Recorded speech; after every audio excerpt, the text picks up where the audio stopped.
Carta de Paulo aos Filipenses, no capítulo 2, verso 12. De sorte que, meus amados, do modo como sempre obedecestes, não como na minha presença somente, mas muito mais agora na minha ausência, efetuai a vossa salvação com temor e tremor.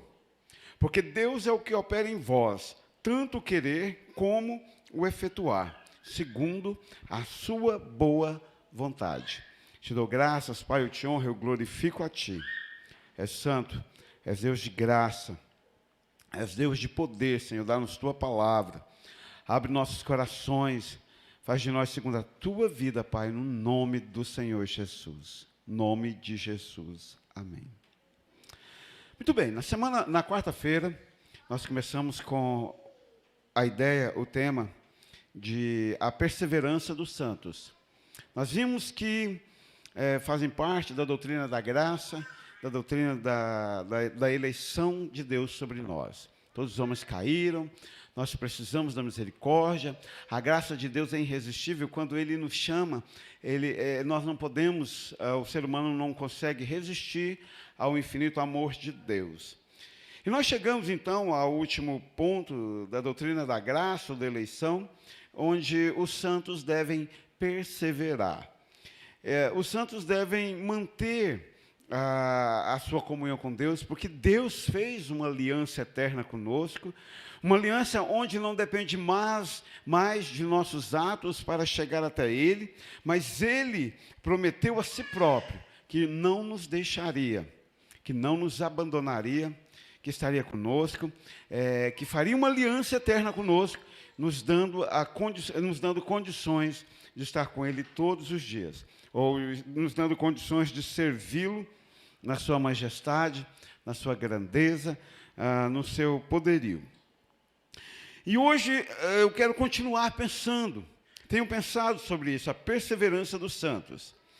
E a primeira coisa que Paulo nos traz é efetuar a vossa salvação com temor e tremor. E são dois conceitos incríveis, temor e tremor, e associados a uma execução, a efetuação da nossa salvação. Um juntar de parcelas, um aglomerar do chamado de Deus, um trabalho a ser compreendido e aceito. Essa semana a pastora Tereza me disse algo interessante no WhatsApp. Ela disse que nós não fomos chamados para conquistar, nós fomos chamados para receber. E é engraçado e interessante que a famosa teologia da prosperidade, ela nos ensinou nas décadas de 80, 90, até 2000 aproximadamente, que nós tínhamos que tomar posse, nós tínhamos que invadir a terra. Nós cantávamos, marchávamos para invadir a terra, nós queríamos tomar posse, nós queríamos conquistar. Aí o Espírito Santo vem num tempo, acredito eu, de preparação da igreja para a volta de Cristo, e nos ensina que a nós não foi dado o conquistar, mas o receber dele, porque é tudo dele, tudo é por ele, tudo é nele eternamente. E aí Paulo nos chama a efetuar essa salvação tão gloriosa, tão graciosa, tão maravilhosa, que Ele nos ofertou ali na cruz, com uma vida cheia de gratidão. Estou lendo um livro do Joel Bick, e ele diz que nós, os que fomos salvos, encontramos essa vocação, nós resplandecemos em gratidão a Deus. E de uma forma muito incrível, isso tira de cima de mim, do meu coração, um peso. Porque Ele é quem faz em mim, mas é Ele também quem faz em você esta obra tão gloriosa de resplandecer em gratidão. Logo, se nesse efetuar da minha salvação, se nesse viver da minha salvação eu não resplandeço, não há força humana. Talvez tenha feito sentido para mim recentemente o texto de Ezequiel: não é por força, Não é por violência, mas é pelo meu espírito, diz o Senhor. Então, se não tem resplandecido em você essa glória da efetuação da salvação, talvez você não tenha ouvido Deus, ainda que Ele tenha falado. Talvez não tenha experimentado a glória da salvação. Mas nós devemos efetuar com corações gratos, resplandecentes diante de Deus, a nossa salvação que foi dada com tamanho sacrifício. Já é sabido e conhecido que a graça só é de graça para nós vis pecadores. Mas para Cristo, mas para Deus, custou a morte do Filho amado na cruz do Calvário. Por isso que eu quero efetuar a minha salvação com gratidão resplandecente. Com o coração cheio de gratidão, com a vida cheia de temor e tremor. Incrivelmente, a W. Tozer diz que nós, os santos, os filhos, os escolhidos de Deus, nós conseguimos, espetacularmente, ter o coração cheio de temor de Deus, sem ter medo dele. Nós nos aproximamos nesse efetuar de salvação, nós nos aproximamos ousadamente diante do trono. Ainda assim o tememos. Nós vivemos as grandezas de Cristo. Nós sentimos o seu profundo amor e ainda assim o tememos. Nós trememos nos nossos corações diante da sua majestade. Para perseverar, nós precisamos aprender, talvez, a vivenciar, a conhecer, a efetuar tão gloriosa dádiva da salvação, com temor, ainda assim sem ter medo, com tremor, ainda assim sem estar apavorados, tão somente diante de Deus, do Cristo, que de forma tão gloriosa, que de forma tão majestosa, nos resgatou na cruz do Calvário. Incrivelmente, amanhã a gente começa o rala da aula presencial, e lamentavelmente a gente não vai começar com a adição, nós vamos começar com a multiplicação. Porque a pandemia parou, mas o currículo não parou. É vida curricular que segue. E nós vamos chegar à conclusão que o efetuar, ele chega a um resultado glorioso da soma das parcelas. Quando Paulo usa o termo matemático para se referir à nossa salvação, dá uma impressão que existem parcelas a serem colocadas para que a salvação apareça como resultado. De fato, tem parcelas. Evidentemente que essas parcelas não me envolvem. Evidentemente que essas parcelas não te envolvem. Mas elas envolvem Jesus Cristo. Existe a parcela da morte de Cristo na cruz.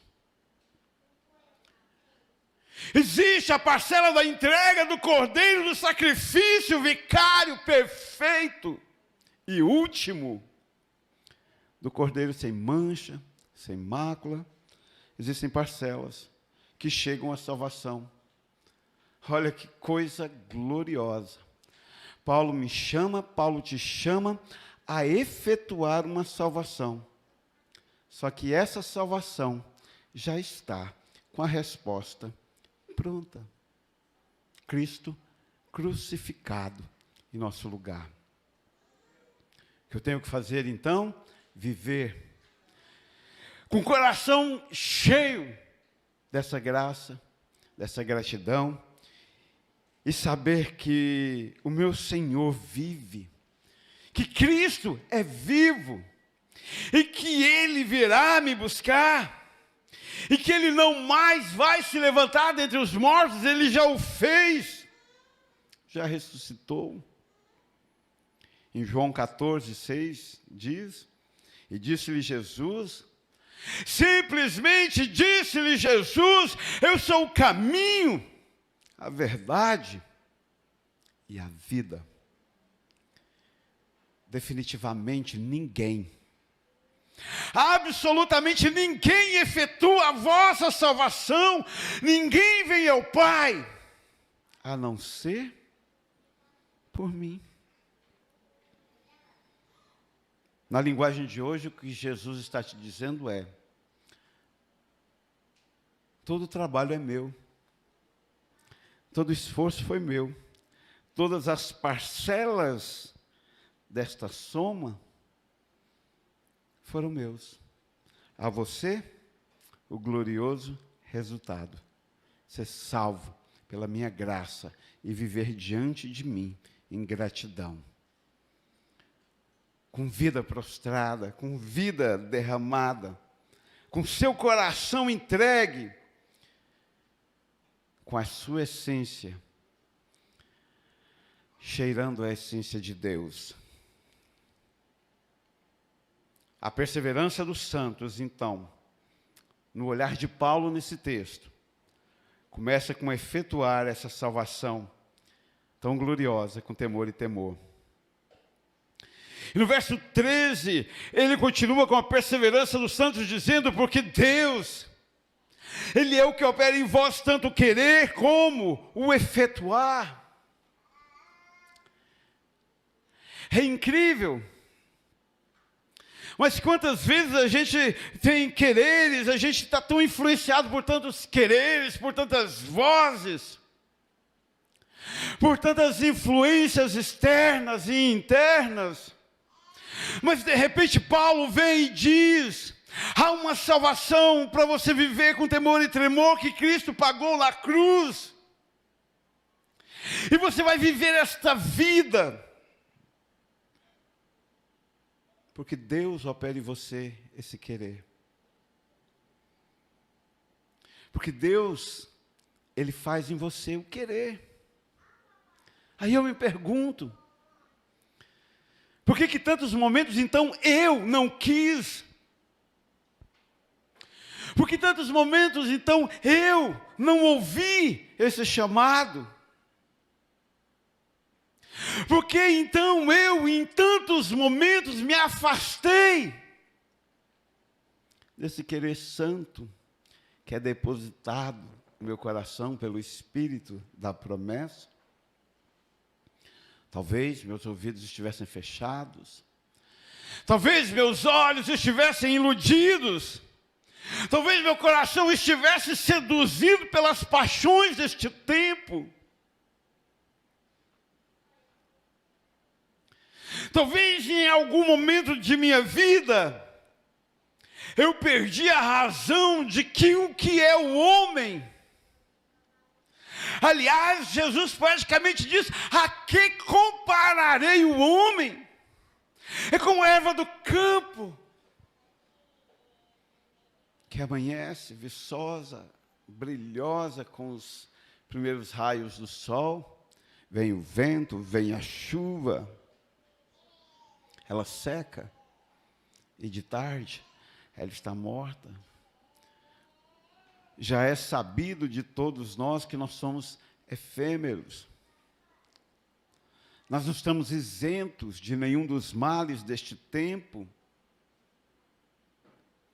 A nossa luta não é em função de não morrermos, porque se tem algo absoluto, e já dizia a literatura brasileira, se tem algo absoluto é que todo homem experimentará a morte, a não ser que Cristo venha antes do seu tempo. Então minha luta não é fugir da morte. A minha luta é encarar a morte com a certeza inabalável de que do outro lado da morte existem as mansões celestiais e Cristo me espera eternamente. E a Ele toda a honra e toda a glória. Mas aí eu entro nas paixões mundanas e perco de vista este querer tão glorioso que foi colocado em meu coração. E aí Satanás, ele vem e ele espinha a boa semente. Ele vem e tira o solo da boa semente. Ele vem e arde o sol sobre a boa semente. E eu não posso produzir, nestes momentos, frutos. E isto é grave, porque nós sabemos e cremos que o querer vem de Deus. Foi colocado dentro de mim um querer de estar próximo dEle. Lá nos primórdios da nossa vida cristã, chamávamos de primeiro amor. Nada mais é do que o querer de Deus borbulhando, queimando dentro de cada um de nós. Para perseverarmos é necessário lembrar que não é por minha força, não é pelas minhas capacidades, não é pela minha satisfação, mas é pelo eterno querer de Deus, que foi plantado como boa semente dentro do meu coração.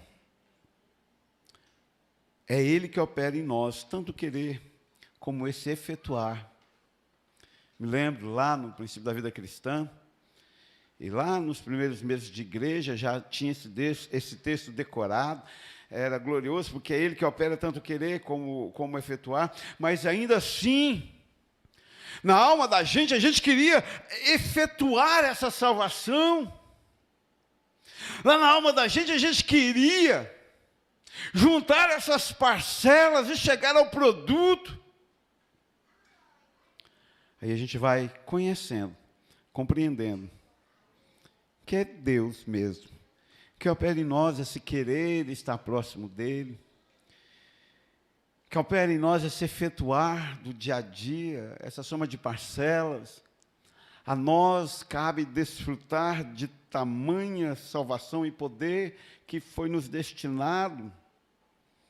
A nós cabe resplandecer em gratidão. A nós cabe servi-lo na sua majestade.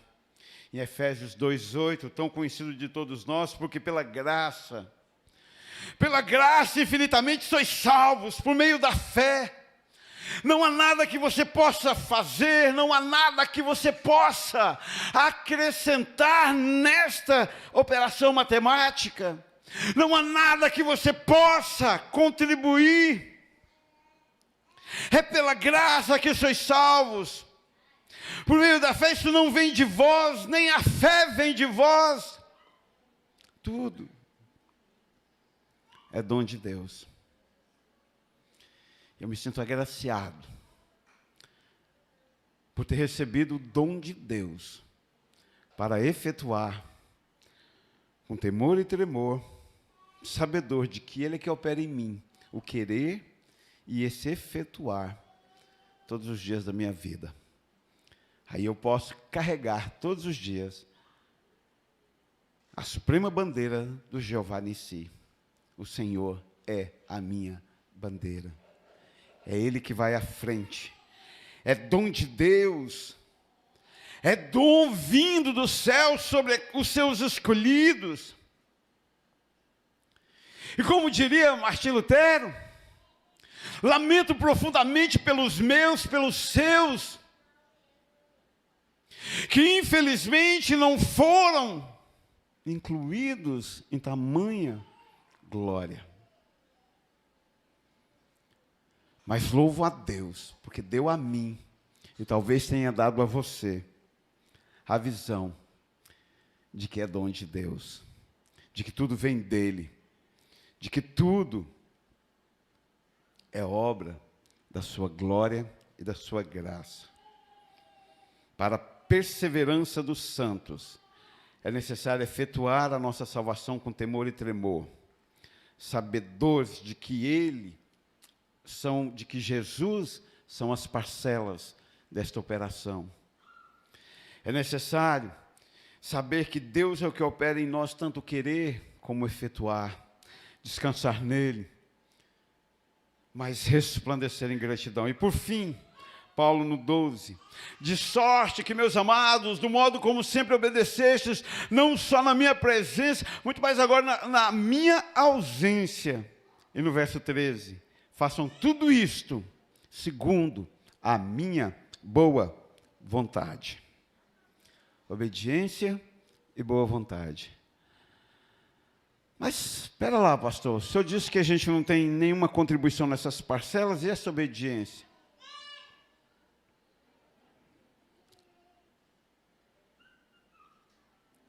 E agora, José? E essa obediência? Ela não difere da graça? E essa obediência? Ela não contrapõe o dom de Deus?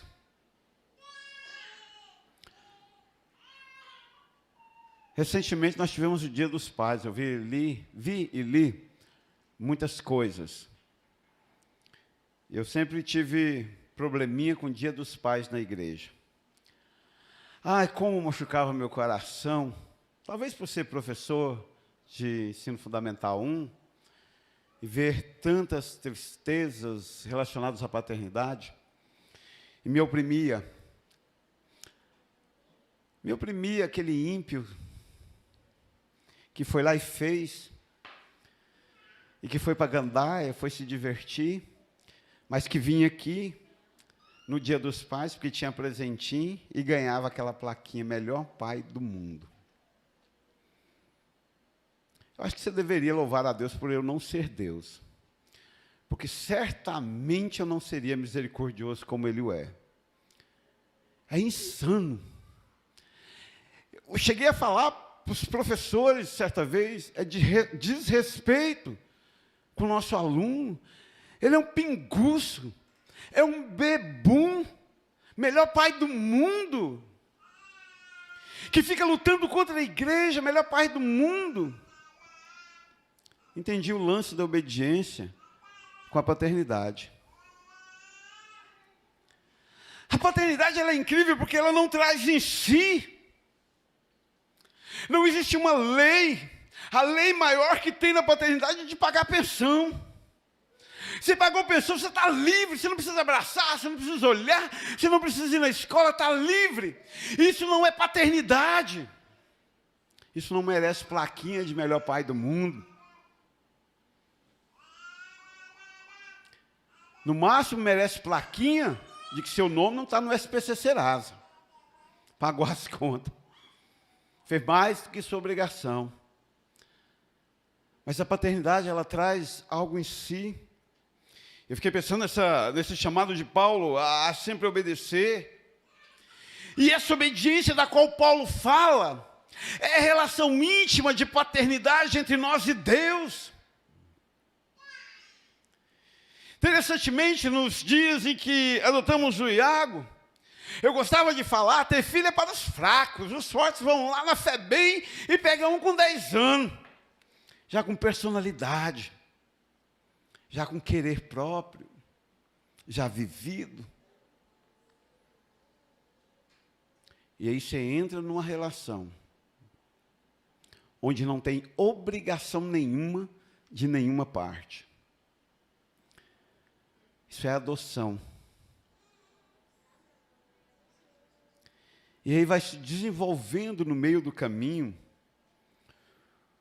uma íntima relação de obediência e boa vontade. Aí chego à conclusão que talvez vamos entender na eternidade, mais bem-aventurado é o adotado do que o filho. Porque se desenvolve uma relação de obediência e de boa vontade por gratidão, por relação, por opção. E assim somos nós com Deus. Fomos adotados em Cristo Jesus, aleluia. E nossos corações se enchem de obediência por causa da sua boa vontade em nos receber. A obediência não acrescenta na minha salvação. A obediência não pesa no meu coração. Vou falar de novo, para que fique bem claro. A obediência não influi em minha salvação. Contrapartida, a obediência não pesa, não dói no meu coração. Teste rápido. Quando a igreja, quando o evangelho da paz, quando o chamado de Deus, quando a palavra de Deus, a voz dada, começa a ficar pesada, sua adoção está com problema. Porque a obediência é essa da qual Paulo fala, ao Deus do qual Paulo fala, que operou em nós a salvação, que encheu nossos corações de querer. Essa obediência não pesa, não é transtorno. E aí ele chega a escrever ainda aos Efésios no 4:30, vocês que sabem que Deus é quem opera tanto querer como efetuar, não entristeçam, pois o Espírito Santo de Deus, com o qual vocês foram selados, vocês foram marcados, vocês foram identificados para o dia da vossa redenção. Incrivelmente, essa obediência é fruto da boa vontade da adoção de Deus a nós. Tudo é dele, tudo é para ele. A nós viver de forma que não venhamos a entristecer o Espírito Santo, porque nós fomos selados por ele para o dia incrível da redenção. Quando eu era jovem lá em Bela Vista, quero terminar com isto, a gente conjecturava a possibilidade de tudo isso ser uma grande ilusão. De você simplesmente morrer, isso é igual um mero cachorro que morre, os urubu come, acabou, pronto, acabou, ninguém nunca mais vai ter noção de nada. Sim, essa possibilidade. Eu ainda creio que há um juízo, ainda creio que há uma glória, ainda creio que há um eterno habitar com Cristo nas mansões celestiais. Aí nesse dia, Malaquias, ele faz uma coisa muito engraçada. Ele diz algo muito interessante. Ele diz, no grande e terrível dia do Senhor, vocês verão definitivamente a diferença entre quem serve e quem não serviu a Deus nesta vida. Deus nos adotou. E nessa relação foi desenvolvendo dentro de nós acesso a Ele, confiança a Ele. Nossos corações devem definitivamente resplandecer em gratidão. Resplandecer a graça que nos foi dada em Cristo Jesus. Você precisa perseverar. E perseverar é descansar em tamanha obra que o grande Deus fez em você. E não se esqueça. Eu me lembro do 9 a salvação, o bichinho 2 ou 3, não sei, ele diz, o problema do 5 é que o 5 se esquece de ter medo. E aí ele sempre entra em confusão. O problema do cristão, quase sempre, é que ele se esquece que tudo é dom de Deus. E ele põe em nós o seu querer. Se é dom de Deus, não adianta, não deve, não é legal eu lutar contra ele. É meu pai, me adotou e desenvolveu em mim confiança nele. Por isso meu coração resplandece, obediência e gratidão pela beleza da sua santidade. Pai, eu te dou graças, eu amo o Senhor, eu amo a tua palavra, eu amo, Deus, a tudo que fizestes ali na cruz. Tenho a expectativa do dia da esperança. O Senhor vai voltar, vai nos tomar, vai nos levar para si. Tudo é dom do Senhor, meu Pai, tudo vem de Ti, tudo está em Ti. Nós te louvamos e agradecemos o Teu nome, Pai, em um nome de Jesus. Nome de Jesus. Deus os abençoe, guarde o seu coração a palavra, e quarta-feira estaremos aqui às 19h30, e Deus os chame a servir. Corações silenciosos, estamos encerrados, Deus os abençoe.